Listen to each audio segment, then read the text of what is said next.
నమస్తే, welcome to Telugu రాజ్యం. నేను మీ వెంకట గన్నవరపు. ప్రస్తుతం స్టూడియోలో ఉన్నారు ప్రముఖ రాజకీయ విశ్లేషకులు కేఎస్ ప్రసాద్ గారు. కేఎస్ ప్రసాద్ గారు నమస్తే. నమస్తే అండి. ఈరోజు అనంతపురంలో సూపర్ హిట్ కార్యక్రమం 2 సంవత్సరాలు అయిపోయింది. దాని మీద కార్యక్రమం ఏం చెప్తారు మీరు? పవన్ పెళ్లికి బాజాలు కొట్టడం అలవాటు అయిపోయి నిన్నటిదాకా పురంధేశ్వరమ్మ ఉండేది కాబట్టి కొత్తగా మాధవ్ వచ్చారు. ఆ మాధవ్ గారికి సభాముఖంగా పరిచయం అన్నమాట. ఆవిడైతే చక్కగా ఆంధ్రజ్యోతి ఈనాడు బాగా చదివి మాకు అనుగుణంగా మీరు కూడా ఇలాగే ఏం చేసినా చేయకపోయినా, మీరు మేనిఫెస్టో ముట్టుకోకపోయినా సరే మేము చేసినవన్నీ రైట్ అని మాతో పాటు మమ అనిపిస్తే సరిపోద్ది. అలా సినిమాలు చూడండి, మంచి విష్ణు గారు మంత్రాలు చదవ రాకపోయినా వెనకాల కూర్చొని స్వాహ స్వాహ అంటుంటారు చూడండి, అలా అనిపించే కార్యక్రమం అంటారు.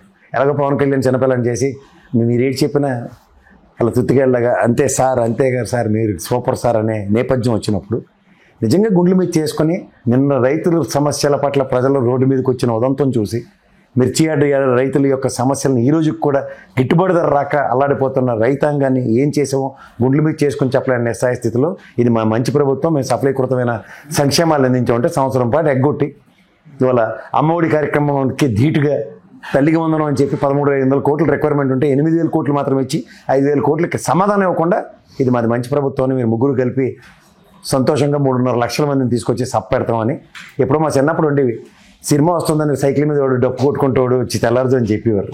అలాగా వీళ్ళు విడ్డూరంగా డ్వాక్రా మహిళలకి రుణాలు దగ్గర అల్లర పెడతాం, మీరు రాకపోతే 200 రూపాయలు పెనాల్టీ ఇస్తామని చాటింపులు వేసుకుంటూ 3.5 లక్షల మందిని మొబిలైజ్ చేయడానికి సంక్షేమాలు మీరు కనుక సభకు రాకపోతే సంక్షేమాలు ఆపిస్తామని ప్రజలకు బెదిరిస్తూ పెద్ద మనిషిగా చంద్రబాబు గారు పైనుంచి మాట్లాడుతూ గత ప్రభుత్వంలాగా జనాలను తరలించమని మాట్లాడే స్టేట్మెంట్కి ఎంతవరకు జస్టిఫికేషన్ ఆలోచించండి.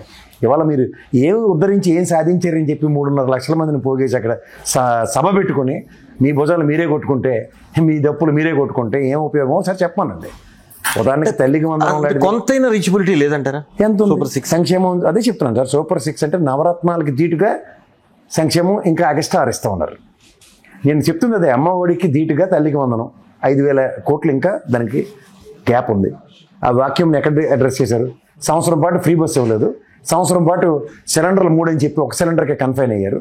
అందులో ఎంతమందికి ఇంకా వెతలు ఉన్నాయో స్పై అవకేశ్వర ఫ్లోర్ ఆఫ్ దోస్లో చెప్పారు. ఇంకా మిగిలిన ఏమున్నాయి? రైతులకు ఇవ్వాల్సింది సంవత్సరం పాటు ఇవ్వలేదు. ఇంకా మీరు సంక్షేమంలో నవరత్నాలకు ధీటుగా అని చెప్పింది ఏది? కానీ లోటు బడ్జెట్ అని చెప్తున్న పరిస్థితి కదా ప్రభుత్వం. మరి ఈ రోజుకి 2,09,083 కోట్లు అప్పు చేశారు. ఈ అప్పు యొక్క సారాంశం ఫలితం ఏంటి? అట్లీస్ట్ సంక్షేమం జరిగిందా? సంవత్సరం పాటు సంక్షేమం జరగలేదు. దీనికన్నా ముఖ్యంగా ఏమైనా ఎస్టాబ్లిష్మెంట్స్ ఇట్లా ప్రపంచం తెరబడిపోయే భవనాలు ఏమైనా కట్టారా? అవి లేవు. ఉదాహరణకి ఆంధ్రప్రదేశ్లో వైజాగ్లో నిర్మించిన ఐకానిక్ టవర్స్ కూడా మీరు ఆ బోట్ షేప్లో ఉంది, గత ప్రభుత్వంలో నిర్మించింది. ఏం క్లెయిమ్ చేసుకుంటారు ఈ సంవత్సరం 15 నెలల పాటు చెప్పండి? పోర్ట్లు 50 కిలోమీటర్ల రేడియస్ కానీ అగ్రిగేట్ ఒక పోర్ట్ చొప్పున కట్టిన ప్రభుత్వం. అది గత ప్రభుత్వం క్రిస్టల్ క్లియర్గా కనబడుతుంటే మీరు ఇన్ఫ్రాస్ట్రక్చర్ మీద ఎలకేషన్స్ ఏవి అట్లీస్ట్ బడ్జెట్ ఎలకేషన్స్ ఏమైనా ఉన్నా అట్లీస్ట్ ఆ రిలే బ్యారల్ గత ప్రభుత్వాన్ని కంటిన్యూ చేస్తున్నామని చెప్పడానికి అనుకున్నాను. 17 మెడికల్ కాలేజీలు ఉంటే గాలికి వదిలేశారు. ఇవాళ ఏమో దాన్ని పీపీపీ పద్ధతిలో ప్రైవేటీకరించడానికి చేస్తున్నారు. కేవలం దానికి 6,600 కోట్లు మాత్రమే దానికి క్లారిటీ. మీరు మెడికల్ కాలేజ్ అన్నారు కానీ ఈ 17లో అన్నీ పూర్తి చివరి దశలో ఉన్నాయి కూడా పీపీపీనా? అదే చెప్తున్నారు కదా, 10 పైచీలకి డెసిషన్ తీసుకున్నారు, ఇంక్లూడింగ్ కడపల రిమ్స్ లో పూర్తయిన వాటిని పులివెందుల్లో కట్టింది కూడా ఇచ్చేస్తున్నాం చెప్తున్నారు కదా. పూర్తయిన వాటిని పీపీపీ ఏంటి మరి? అదే చెప్పండి సార్. ప్రజల ఆస్తి అందుకే లోకేష్ గారు 10 పైసలు ఢిల్లీ తిరుగుతున్నారు. కేంద్ర ప్రభుత్వం 139 కోట్లు మనకి శాంక్షన్స్ 139.50 లక్షలు కేటాయించి ఇచ్చింది. ఆయన అగ్రిగేట్ ఒక కాలేజీకి అని ఒక కాలేజీకి ఇచ్చింది. తెలంగాణకి 5 మనకు ఇచ్చిన ఎలకేషన్స్ లో తెలంగాణకు ₹1 కూడా ఇవ్వలే, మన రాష్ట్రానికి ఇచ్చింది. ఆ డబ్బులైనా తెచ్చుకోవాలి, ఆ డబ్బులకి ఎక్స్ప్లెనేషన్ ఇవ్వాలి. ఇదే కార్యక్రమం మీద లోకేష్ గారు 10 పైసలు ఢిల్లీ తిరుగుతున్నారు. మీరు ఇంకోటి గమనించండి, ఈ సభకి వాళ్ళు లోకేష్ వస్తారా అని చెప్తున్నారు. ఏమనంటే ఢిల్లీలో కోఆర్డినేట్ చేస్తారు నేపాల్లో.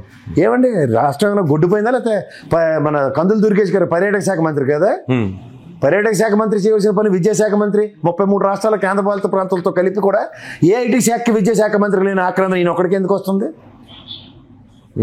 ఇది వేరే చర్చ. కానీ ఈ అనంతపూర్ సభని ఏ ప్రాతిపదిక మీరు సక్సెస్ అంటున్నారు అంటే కొత్తగా వచ్చిన మాధవ్కి పరిచయ కార్యక్రమం అన్నమాట. పాత పద్ధతులు అవే అబద్ధాలను ప్రజలకు జస్టిఫై చేయడానికి మాతో పాటు మీరు కూడా గళం కలుపుతారా?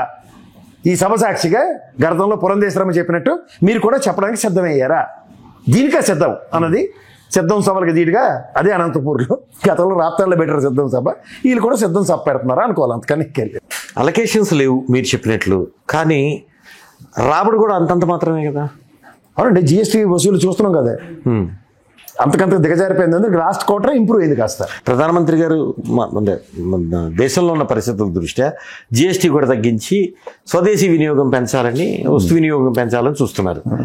జిఎస్టీ అప్పుడు తగ్గినప్పుడు ఇంకా పూర్తిగా ఇబ్బందికర పరిస్థితులు వస్తాయి కదా రాష్ట్ర ఆదాయాలు, ముఖ్యంగా ఆంధ్రప్రదేశ్ సంబంధించి. గ్యారంటీగా సార్. ఇప్పటికే నాకు తెలిసి లాస్ట్ జగన్మోహన్ రెడ్డి గవర్నమెంట్ దిగిపోయే ముందు ఒక డెలిబరేషన్ ఉంది, 64,000 కోట్లు కేంద్ర ప్రభుత్వం నుంచి మనకు బకాయిలు ఉన్నాయని, జిఎస్టీ బకాయిలు. మీరు ఎందుకు పార్లమెంట్ సెషన్ స్టార్ట్ అయితే మోస్ట్ ఆఫ్ ద స్టేట్స్ ప్లకార్డులు పట్టుకుని నిలబడి ఉంటారు, మా జిఎస్టీ బకాయిలు మాకు ఇవ్వండి అని. వీళ్ళకి అవసరం లేదు కదా, క్వార్టరీలోనే ఉన్నారు కదా. క్వార్టరీలో ఉంటే ఇంకా గడ్డి ఎడుతున్నారు, వాళ్ళకి మూసుకొని ఉండాలి అట్లీస్ట్. ఈజీ కదా, ఈజీయే కాదని అనుకుంటున్నారు మీరు. వీళ్ళ గడ్డి వీళ్ళు తింటున్నారు, కనీసం అడగడానికి కూడా అవకాశం లేకుండా. టఫ్ ఉంటుందా, కోయిలేషన్ లో ఉన్నా కూడా టఫ్ ఉంటుందా? ఏదంటే ఆయన ఒకటి తెల్లచీర ఎందుకని సామెత వచ్చండి. అదే కేంద్ర రాష్ట్ర ప్రభుత్వాలకే ఏదైతే ఉన్నాయో ఆ వైలేషన్ గ్యాప్స్ ఏవైతే వాళ్ళు ఫుల్ఫిల్ చేయాలో, ముఖ్యంగా జిఎస్టీ వసూల్లో గతంలో బ్రహ్మాండంగా ఉండేది. మనకు స్టేట్ ట్యాక్స్ ఉండేది, సెంట్రల్ ట్యాక్స్ ఉంది, మనం కట్టి వాళ్ళకి ఆ డబ్బులు వాళ్ళకి పంపించాము. వాళ్ళు ఉండే దగ్గర ఈ మొత్తం జిఎస్టీ పెట్టి మొత్తం గబ్బులు అయిపోయారు అందరికి. మొత్తం అథారిటీ వాళ్ళకి వెళ్ళిపోతుంది, వాళ్ళ చేతిలో పెలగబట్టుకుని వాళ్ళు ఆడించిన కోట్లు. ఇప్పుడు స్టేట్కి వచ్చే వాటా వాళ్ళు ఇచ్చినప్పుడు తీసుకుంటే కదా, స్టాండర్డ్ ఏమైనా ఉందా దానికి? ఏమీ లేదు, 40% అని చెప్తున్నారు, ఇస్తున్నామని చెప్తున్నారు. ఇచ్చింది కాదు, 50 కాదు, ఇంత గ్యాప్లు ఉన్నాయి. జిఎస్టీ బకాయిలు చూడండి, ఓపెన్ చేసి మీకే తెలుస్తుంది ఎంత అవుతున్నాయి. దానికి వీళ్ళు మాట్లాడడానికి లేదు. ఏమంటే కూటమి మీరు చెప్పినట్టు ఏదో చూడండి, వెనకాతల పొండు అల్లుడు వైద్యం అని సామెత ఉంటుంది చూడండి, అది వీళ్ళ పరిస్థితి. అంటే ప్రజాస్వామ్యంలో ఫెడరల్ స్ఫూర్తి మంది, ఇటు రాష్ట్రానికే హక్కులు ఉంటే జిఎస్టీ ధర్మం అని ఫెడరల్ స్ఫూర్తి కేంద్ర ప్రభుత్వంలో కబంధ హస్తాల్లో చిక్కుందని చెప్పొచ్చు. ముఖ్యంగా most of the states they are really struggling.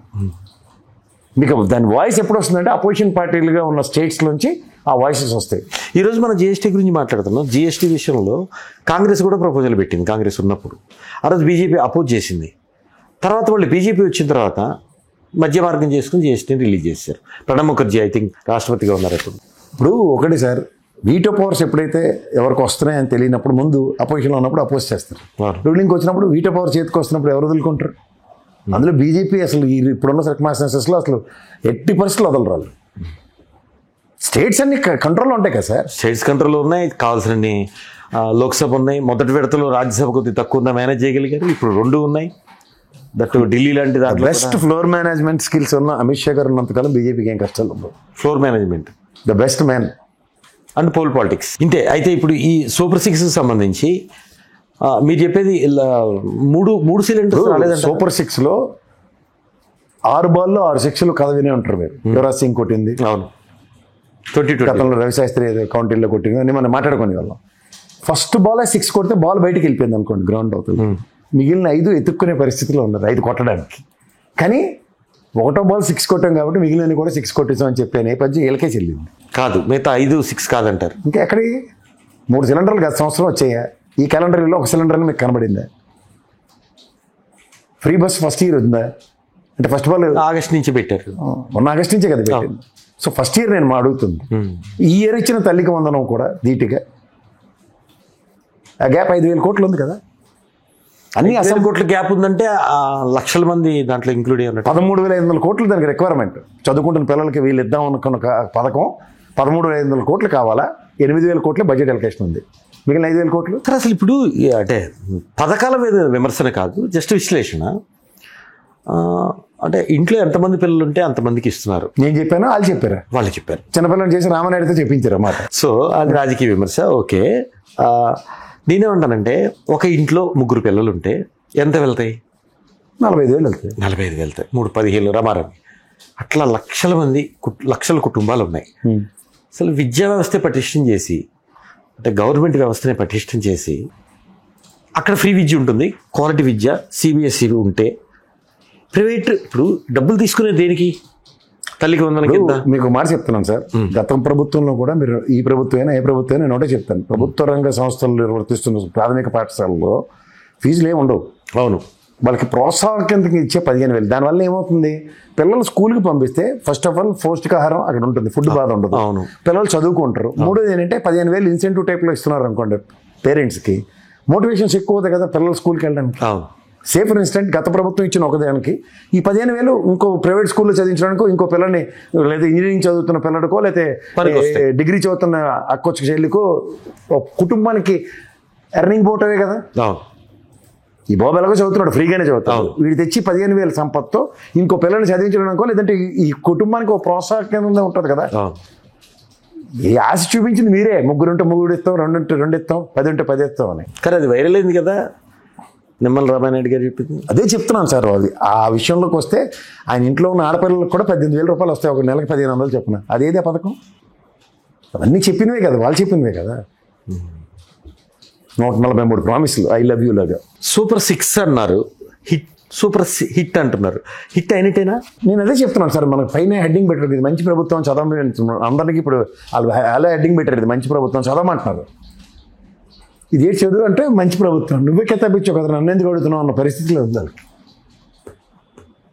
ప్రజా సమస్యకి నాకు రైతు సమస్య అనుకుని వెళ్ళాడు అనుకోండి, మంచి ప్రభుత్వం నువ్వే కెత్తాపించావు కదా, నీకు ఏంటి సమస్య ఉంటుంది, ఈ మంచి ప్రభుత్వంలో నీకు సమస్య లేదని చెప్తున్నారు. హలో, తెలుగు రాజ్యం ఛానల్ చూస్తున్నారా? సామాజిక, రాజకీయ, జీవన చిత్రణే తెలుగు రాజ్యం. అతిశయోక్తులు, అసత్యాలు ఉండవు. రాజకీయ కోణం కాదు, ప్రజా కోణమే కొలబద్ద. తెలుగు రాజ్యం వీక్షణ మీ ఉత్తమ అభిరుచికి నిదర్శనం.